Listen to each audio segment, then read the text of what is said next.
It's William Narod here, the Paradise Guy. Yes, another frosty cold one up here on the rooftop in the hammock. Welcome to another edition of Hammock Time. So glad you could join me here tonight. And tonight I want to talk about something that happened to us just this week. My wife, Christina, was walking up the street late afternoon, taking one of our dogs for a walk, and she went into the grassy area over in the parking lot of a major grocery store. When she went there, the dog immediately spotted something that it wanted to go and investigate. She looked over and noticed that it was a tiny, and I mean tiny, little kitten. And so she looked around for the mother, she looked around for siblings, she looked around for an owner, maybe. No, this kitten was deliberately abandoned in the parking lot of a major grocery store at about 2 weeks or less of age. This cat is far from being weaned. This cat is completely vulnerable, never would have made it through the night. So instinctually, Christina picked up the kitten and brought the kitten home.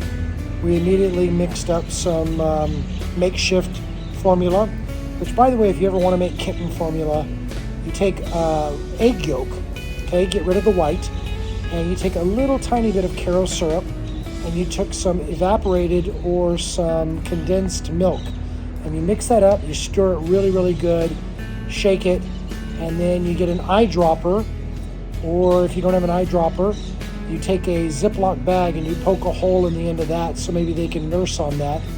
And of course, if you have a baby bottle or a doll bottle, you can poke a hole in the end of the nipple and maybe even get them to take the nipple. This little girl, she wouldn't take the nipple, so we took an eyedropper and just opened her mouth and squirted some food down her throat. She was so weak when we found her that she couldn't walk.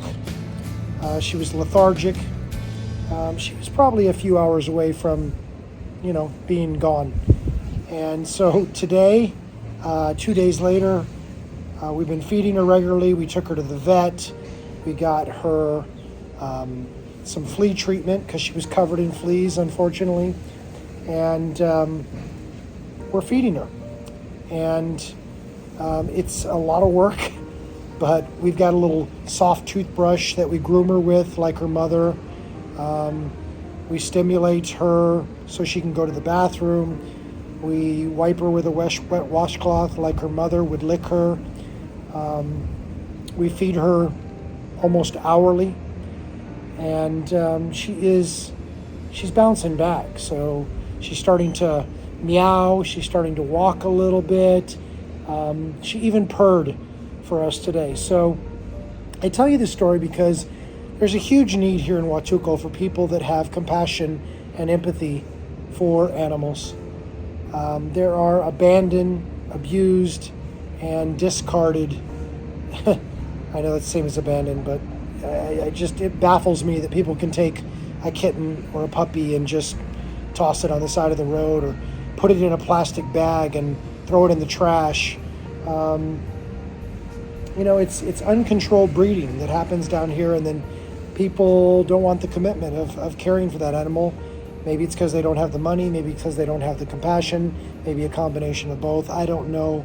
It really doesn't matter what the reason is. The fact is that there's a huge need down here for people that have the resources and people that care about animals enough to want to make a difference. So we're working on some solutions here, and I don't know exactly what we're going to do yet, but we feel called to do something.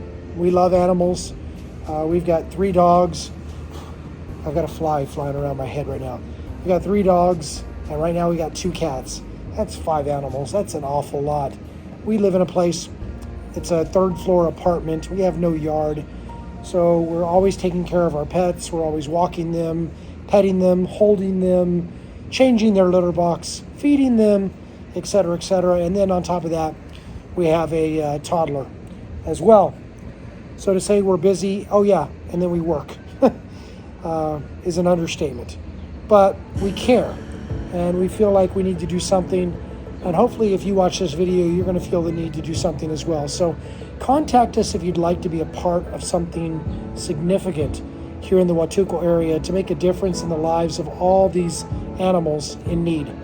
And if so, let's put together a plan and let's see if we can really make a significant difference in their lives, and also maybe decrease the amount of unwanted litters that happen here in the area by maybe financing some spaying and neutering clinics.